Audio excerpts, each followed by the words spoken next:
Bonjour, nous allons voir aujourd'hui comment on peut vaincre une sciatique par des méthodes et techniques naturelles synergiques qui ont fait leur preuve d'efficacité. Ces pratiques sont réunies dans mon programme Axe Vital en 12 temps, dont vous pouvez avoir un aperçu théorique et pratique dans l'e-book gratuit que vous pouvez télécharger en cliquant tout simplement sur le lien ci-dessus ou ci-dessous. Mais d'abord, qu'est-ce que la sciatique? Appelée sciatalgie, douleur sciatique, elle se caractérise par une douleur irradiant dans le territoire du nerf sciatique qui part des dernières vertèbres lombaires et se divise en deux branches. L'une postérieure qui descend à l'arrière de la cuisse, de la jambe, jusque sous le pied, et l'autre externe qui descend à l'extérieur de la jambe jusqu'au-dessus du pied. Ce nerf, gros comme le petit doigt, est très sensible à la pression des parties qui l'entourent. Fascia, hyène, articulation, disque vertébral, muscles de la fesse, etc. La sciatique peut être aiguë, survenant brutalement ou chronique, d'apparition progressive, insidieuse, s'aggravant au moindre stress, au moindre coup de froid, effort ou mauvaise position. La souffrance du nerf sciatique peut avoir de multiples causes qu'il faut connaître afin de ne pas passer à côté du bon traitement qui la soulage ou la guérit de façon durable. Pour guérir la sciatique, il faut d'abord apprendre à ne pas la provoquer. Donc, l'importance de l'ergonomie. L'association de l'ostéopathie et de la posturologie permet de rechercher et de traiter les causes mécaniques ou nerveuses de la sciatique. Cette synergie bénéfique donne des résultats efficients et durables lorsque la cause n'est pas organique et irréversible. Ce qui impose dans ce cas le recours en urgence à des traitements chirurgicaux ou médicamenteux. Mais il y a aussi d'autres causes, moins graves, mais tout autant handicapantes, plus difficiles à trouver et que seul un bilan ostéopostural approfondi est susceptible de mettre en évidence, comme par exemple l'existence de lésions ostéopathiques ou posturales, non pas localement mais à distance, ou encore l'existence de champs perturbateurs, notamment dentaires, oculaires ou podaux, qui parasitent le système nerveux et créent une inflammation silencieuse chronique responsable des douleurs et de l'impotence fonctionnelle. Quelle différence y a-t-il entre sciatique et sciatalgie? La simple irritation ou compression légère du nerf sciatique peut provoquer une névralgie, voire même une paralysie partielle, appelée parésie, ou une sensation bizarre de fourmillement qu'on appelle une paresthésie. La douleur de la sciatique est très variable en intensité, en fonction des causes, de l'importance de la compression et de votre nature. Nous allons voir maintenant comment on passe du simple lumbago à la sciatique par hernie discale. Si malgré un lumbago, vous continuez à prendre des positions proscrites ou faites des efforts inconsidérés, vous prenez le risque d'une aggravation en sciatique soudaine ou progressive. La douleur peut persister comme une pointe d'acier transperçant le bas du dos. Une douleur plus ou moins forte, parfois un simple fourmillement descend dans votre jambe, de la fesse au pied, en parcourant un trajet postérieur ou externe, comme j'ai expliqué tout à l'heure. Parfois, la douleur reste dans la cuisse, le bas de la jambe, et le siège d'un engourdissement ou d'un fourmillement. Elle peut être décapitée, c'est-à-dire on n'a mal qu'en bas. Donc on pense à un problème de genou, de cheville, de pied, mais c'est une sciatique. Dans la sciatique d'origine discale, la douleur varie, dans les cas légers, d'une sensation de fourmillement ou de picotement dans le territoire du nerf, compatible avec un travail normal.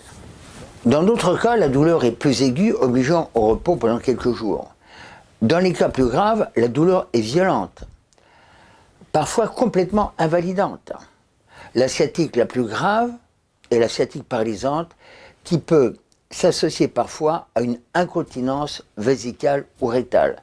Mais attention, certaines sciatiques paralysantes sont indolores. Je me souviens d'un cas d'une patiente qui venait d'accoucher et dont la jambe était totalement insensibilisée. Elle n'avait aucune douleur, mais son pied ne tenait plus, donc elle boitait en marchant. Les tests ont montré une paralysie complète. Elle ne voulait pas se faire opérer parce qu'on lui en avait déjà parlé. J'ai insisté pour qu'elle voie un chirurgien. Elle a été opérée d'urgence et heureusement, elle a complètement récupéré de sa paralysie en quelques semaines. Alors dans certains cas, il y a d'autres causes mécaniques sans hernie discale. La sciatique n'est pas toujours le résultat d'une détérioration importante du disque et d'une hernie discale. Bien souvent, il ne s'agit que d'une simple compression transitoire du disque, dont la périphérie appuie contre les filets nerveux du nerf sinu-vertébral. Ce qui va entraîner une douleur accompagnée de contractures musculaires au niveau des muscles profonds du rachis. Cette contracture, si elle n'est pas traitée, va maintenir la compression du nerf et entraîner au fil du temps une détérioration progressive du disque, déshydratation, fissuration. Ces problèmes mécaniques sont fréquemment secondaires à des chocs, à des traumatismes divers de la circulation, du sport, à des attitudes de travail ou de loisirs incorrectes, mais également à de mauvais sièges. Le mouvement en porte-à-faux entraînera l'installation de lésions mécaniques fort heureusement réversibles par un traitement ostéopathique et postural, ainsi que par la pratique d'un programme de régénérescence comme mon programme Axital en 12 temps. La contracture du muscle pyramidal du bassin constitue une cause méconnue et pourtant fréquente de sciatique parfois paralysante. Chez 25% de la population, en effet, le nerf sciatique passe à l'intérieur du muscle. L'origine de cette contracture peut se situer au niveau du bassin, de la hanche, du membre inférieur ou d'un problème viscéral. Il faut bien entendu traiter le muscle et les causes initiales du problème, souvent posturales et non pas seulement les symptômes. Alors maintenant, quel est le traitement durable de la sciatique? Il doit être sérieux, car il faut traiter en même temps la douleur et les causes de la douleur. C'est la raison pour laquelle les traitements classiques et naturels sont dans bien des cas complémentaires.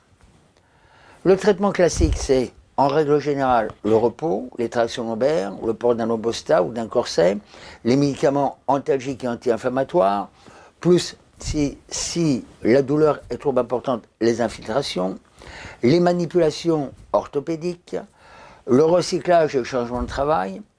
Si la sciatique est paralysante ou accompagnée de troubles sphinctériens, il faut pratiquer d'urgence scanner ou IRM et consulter un chirurgien orthopédiste ou neurochirurgien pour éviter les séquelles. Donc le traitement naturel ostéopathique de la sciatique ne concerne que les sciatiques sans paralysie ni troubles sphinctériens. Le traitement sera d'autant plus efficace que la sciatique est traitée précocement. Mais si on est sérieux, il faut commencer dès la crise aiguë améliorée et le transport possible. Si la sciatique est vue tardivement, c'est-à-dire quelques semaines, quelques mois, voire quelques années après, ne désespérez pas, il y a peut-être une solution, mais sachez que le traitement sera plus long et nécessitera de votre part une prise en charge de tous les instants pour éviter la rechute et l'aggravation à plus ou moins court terme.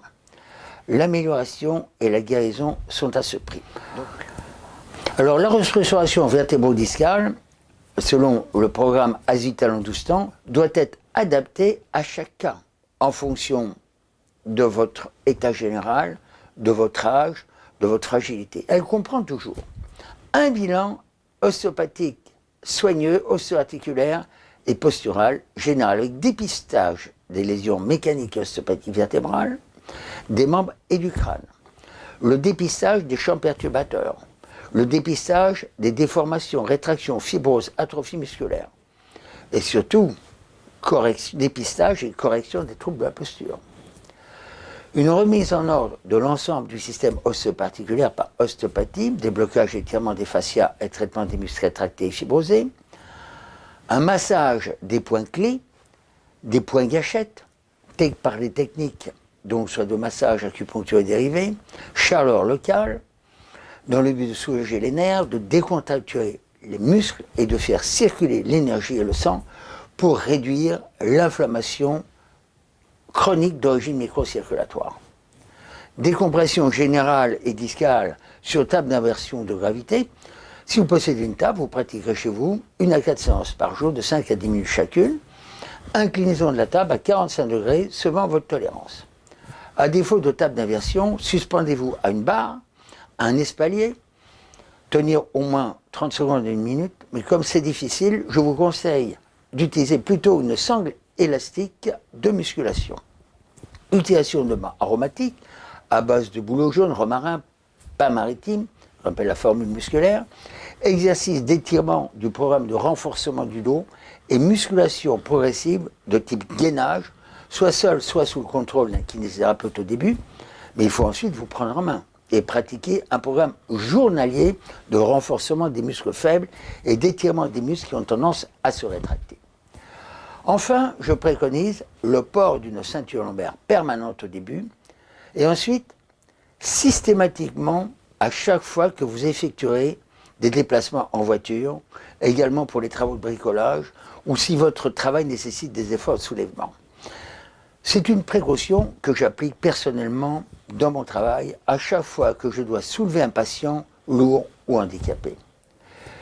J'insiste particulièrement sur la prévention active au travail. C'est l'apprentissage des bons gestes, non seulement au travail, mais aussi dans la vie quotidienne. Je conseille systématiquement l'aménagement de votre poste de travail afin de ménager les disques lombaires toutes les 30 à 45 minutes et si nécessaire, recyclage et changement d'activité en cas de détérioration discale sévère si vous avez un travail qui nécessite d'effectuer des efforts ou de mauvaises positions répétitives. Les sports seront sélectionnés parmi ceux qui ne présentent aucun risque discal. Je conseille l'arrêt impératif de tous les sports à risque, sous peine de récidive et d'aggravation. Pratiquez la natation, le stretching vertébral, l'aquagym, l'aquastretching, les techniques orientales douces, le yoga, en évitant les postures à risque, bien entendu. Enfin, les cures thermales et de thalassothérapie ne pourront que consolider le traitement.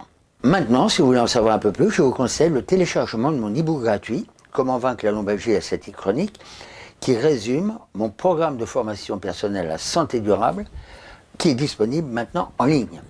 Vous y trouverez aussi une vidéo gratuite sur un moyen simple et super efficace pour éviter de fatiguer vos disques et cartilages vertébraux, des hanches et des genoux. Il vous suffit pour cela de cliquer sur le lien ci-dessous ou sur cette icône. Je vous dis à très bientôt pour une autre vidéo.